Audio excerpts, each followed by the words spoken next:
Yeah, we were terrified, just like everybody else. But like you were saying, Tori, it's so easy to get caught up in that fear. And you're allowed to do that. Like, give yourself some grace. It's a scary time, but turn that fear into motivation.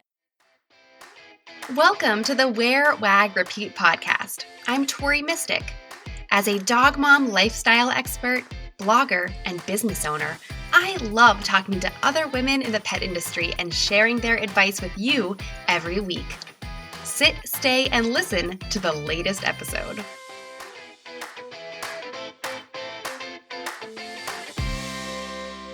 In this episode, I'm talking to dog trainer Louise Daigle. Like many of us, her in-home and group dog training business was put on hold due to the coronavirus. After taking a moment to freak out, Louise and her partner Jake started to sit down and make a plan to pivot their business and continue to serve pet owners online. They created an online course called Beyond the Leash that uses videos to teach how to build your dog's focus, have better recall, healing on and off the leash, and other skills that they knew their clients were eager to learn about. And guess what? People are already signing up for the course.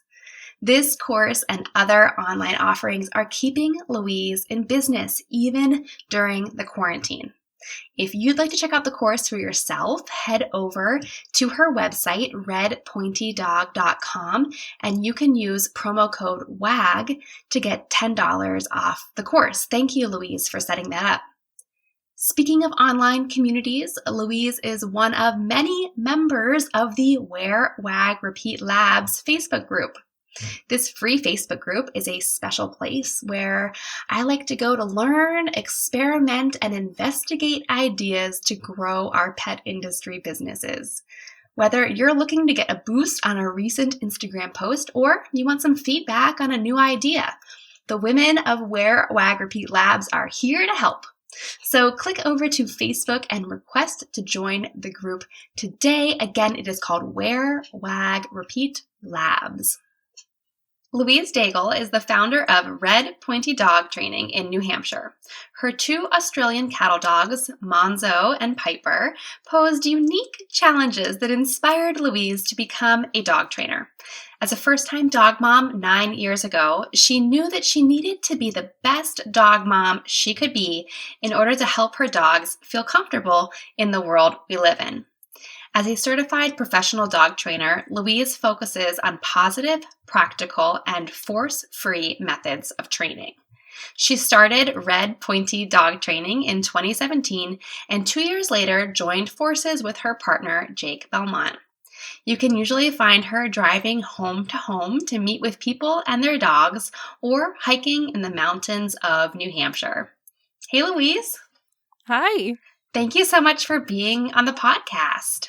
Yeah, thanks so much for having me. So you reached out to me via email because you have pivoted your business in light of all of the craziness that has kind of descended upon our world in the last few months. So I'm really, really interested to hear about that. But first, I want to hear a little bit about how you decided to become a dog trainer. You know, I read in your bio about the unique challenges of your dogs. Yeah. Can you elaborate a little bit on that? Absolutely. I'd love to.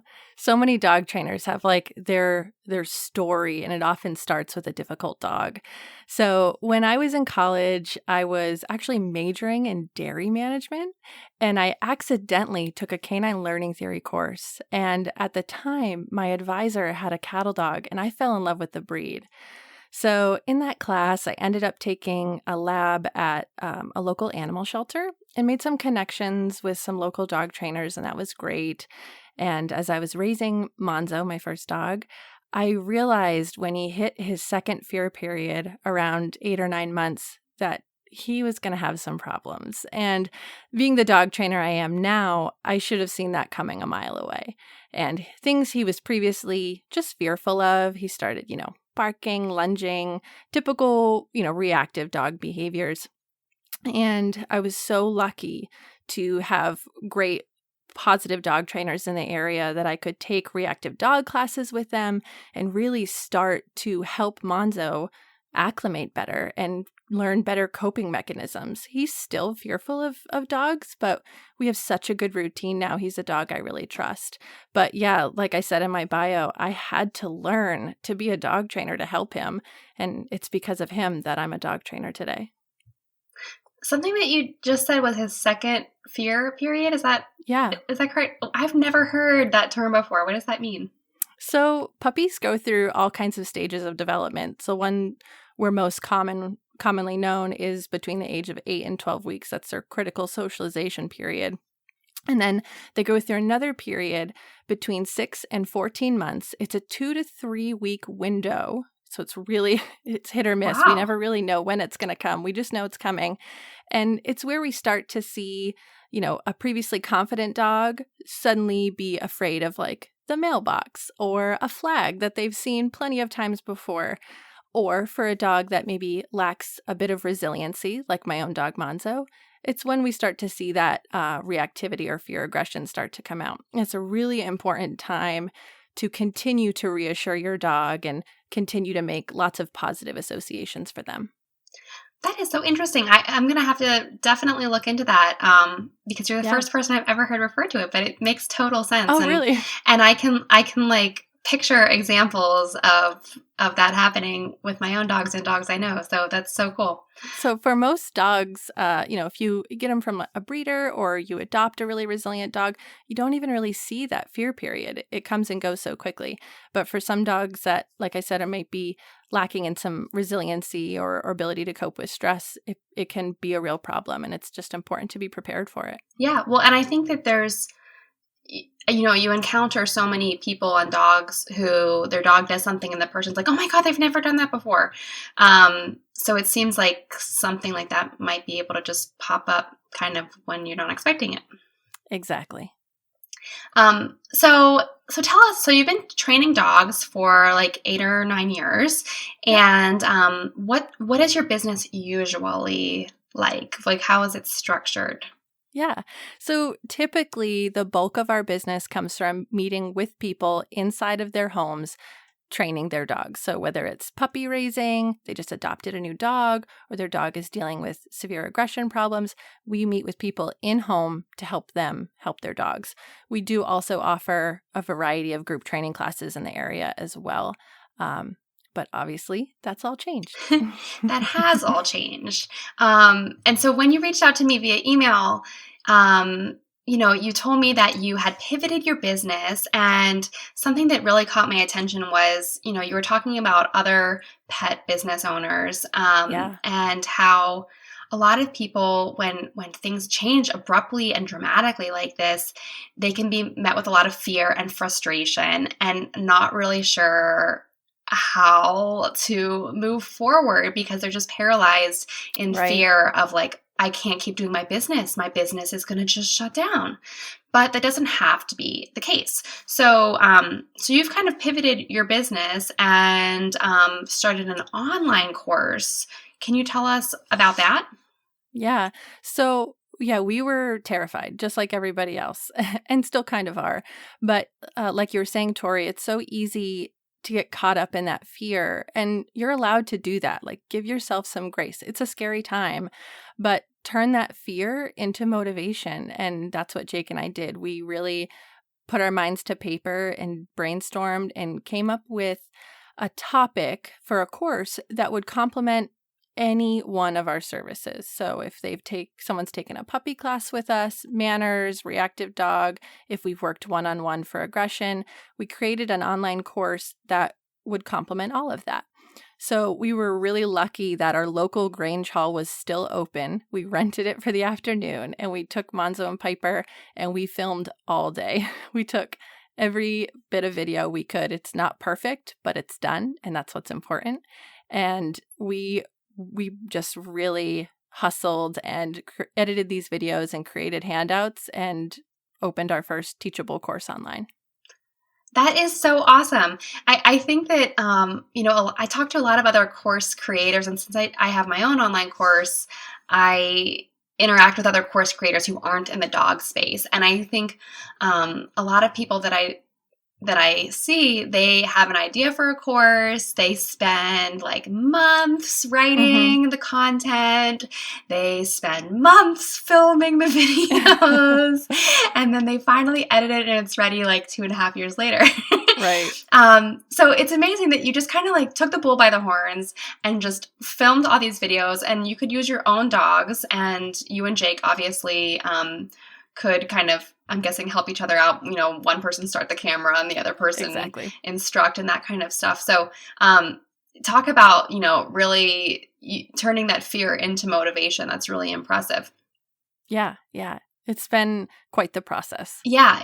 I totally understand. It's a lot of work to create a course, but like you said, done is better than perfect, and you have it out there.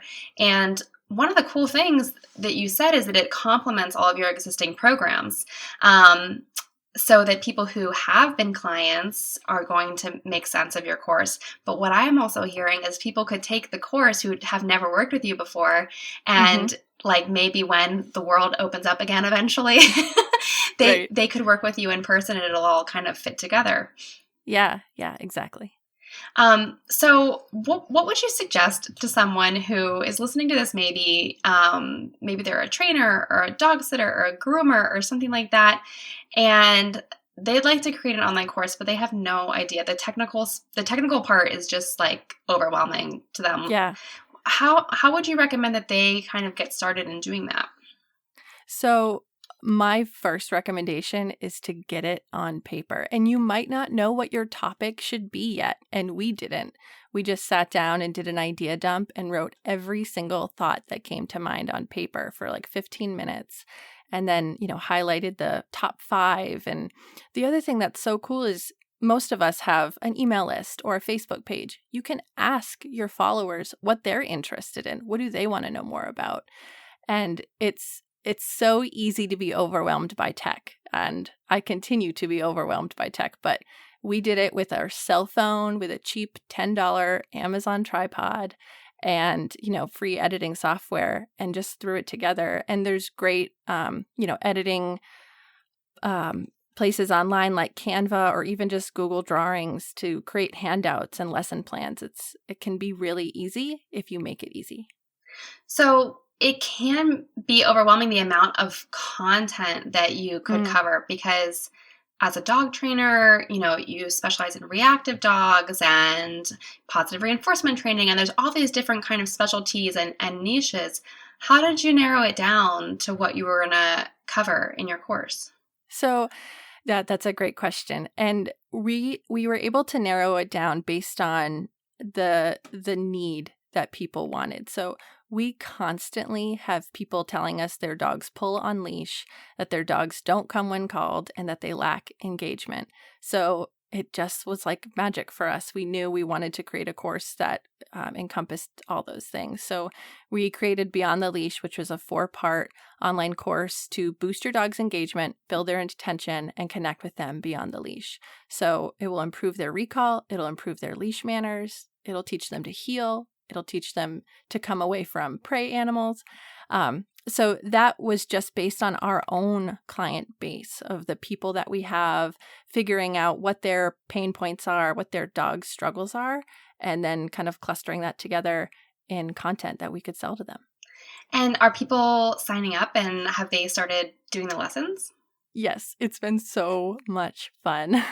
So we also created a Facebook group to go along with it, because right now we can't, check in face to face to see how they're doing. So we wanted to provide a way that we could keep up with them and answer their questions. So we have a Facebook community that's just like a free bonus. They can post videos in there if they want some feedback. We do live Q&As in there every week. And we do free bonus material in there too. So if they're struggling with, teaching their dog to settle, we can go over that in that course as well. And it's been like, talk about positive reinforcement, so rewarding to see people post their videos doing one of our lesson plans and see success in their dog. That's why we do what we do. I can totally, like, I have a smile on my face right now just like thinking about all the people posting videos and having breakthrough moments with their dog Yes. and sharing it with other people. And, that's something that is not a component in typical in-home dog training. So do Right. you think that this kind of Facebook or online community might be something that you continue with or integrate into your like regular work at all? Yeah, so we do have like a regular Facebook group that kind of goes with our Facebook page. And initially, it's called the Homework Club. We just wanted to motivate people to do their dog training homework. And it's kind of turned into a similar type of atmosphere as our course community does. People are posting videos of their walks with their dogs and doing fun enrichment games. And it just is so motivating for everybody in there to stick with their routines with their dog and try to find that normalcy during this difficult time. I think that might be kind of like the silver lining of everyone Yeah, having to figure out how to do things virtually nowadays. These kind of online communities, we could use this like in regular life. This would be a great enhancement to life no matter what is going on. exactly. If you're struggling to grow your Instagram account, you might feel like you're actually losing money. Managing your account is taking valuable time away from your business, and let's be honest, it's taking time away from your dog. Most of the advice out there from so-called Instagram experts is either too common sense or so unclear that you can't figure out how to make it work for you. That's because it's not designed for pet people. In my online course, Instagram Strategy for the Pet Obsessed, aka Inspo, I'll teach you how to create a posting schedule and stick with it, proven strategies to boost engagement, how to work with influencers or even become one, plus tech trainings that reveal hidden tricks inside the app. This might be the only Instagram course that tells you to spend less time on Instagram. That's because it's created by a dog mom, and I know all we really want at the end of the day is to spend more time with our dogs. Go to wherewagrepeat.com/inspo to learn more. Hurry up because I have some great bonuses and they are gonna expire soon.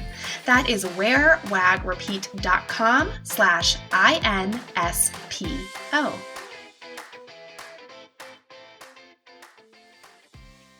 So one of the things that I think you do is you collaborate with other dog professionals. Yes. Can you talk a little bit about that? Because I obviously love collaborating and I'm all about connecting with other people in the pet industry. So what are some of your favorite ways to do that?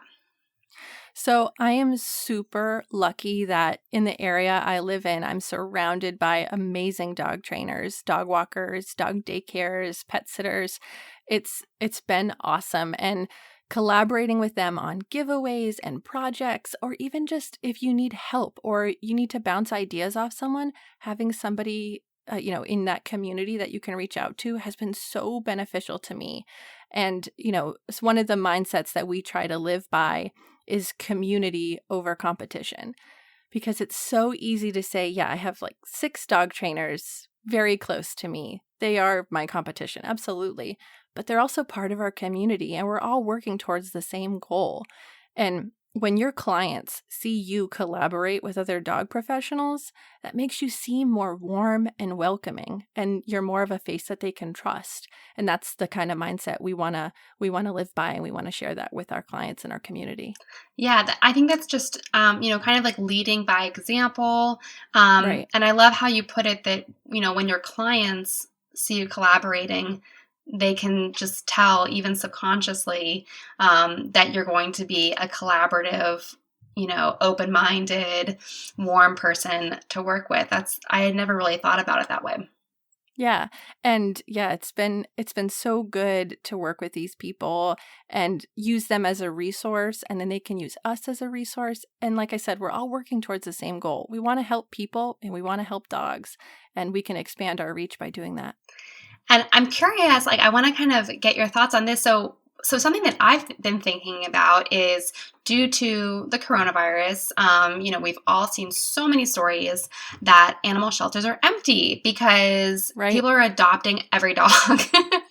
and every kitty and everything, and they're fostering, and people, I've read about a shelter that had like 3,500 applications for fosters. Wow. That's amazing. Yeah, it's amazing.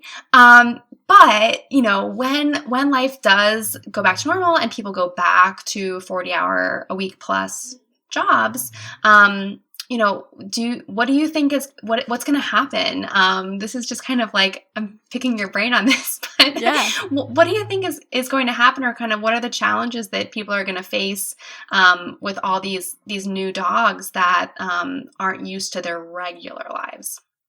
Yeah, I think people just need to be proactive about that. I mean, myself included, our dogs are used to being home 4 to 6 hours a day and alone, and now they're not. We're here all the time. So, we're going to see a lot of dogs that might develop some destructive behaviors, or maybe losing some of their potty training skills. And it's just important that as dog professionals, we're there for them. And, like we started this conversation, it's easy to be afraid of what's going to happen and just to kind of turn into yourself and hide. But it's important because these people need us now more than ever, and we need them. And to continue writing those blogs and to continue putting content and information out there to support these people who are taking that step to foster this dog or to adopt this dog. And they're going to need our help real soon, hopefully real soon. Yes. Yeah. Hopefully we can all get out there and get to regular work soon.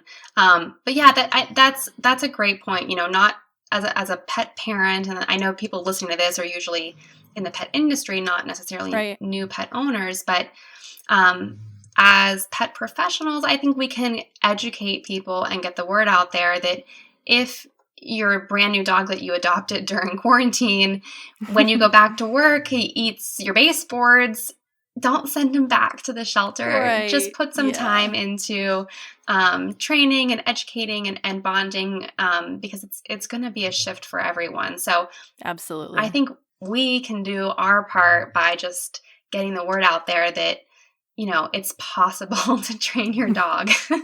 Yeah. Oh, yeah, absolutely. Yeah. And it's going to give you an excuse to leave the dog at home and go enjoy some fresh air. They need to start acclimating to that now. Right.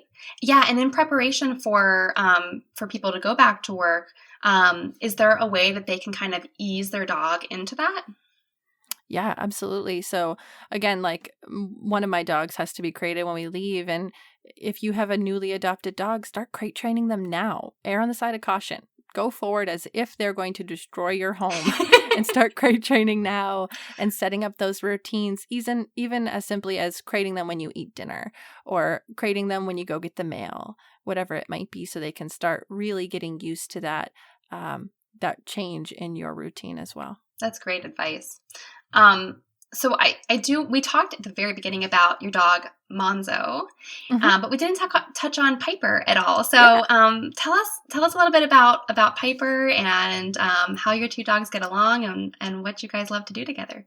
Okay, so Monzo and Piper, like I said, they're both Australian cattle dogs, so they don't exactly love each other.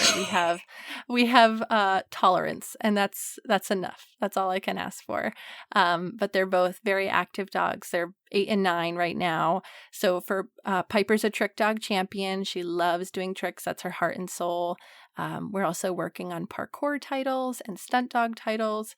She is so incredibly smart. I call her my little princess. She's just spoiled rotten, as any good dog should be. So that's what we do together. She likes to hike, but she gets put out if it's too hard for her. She's a little princess. Yes. Good for her. I know. And is Monzo into any of the trick and stunt work as well?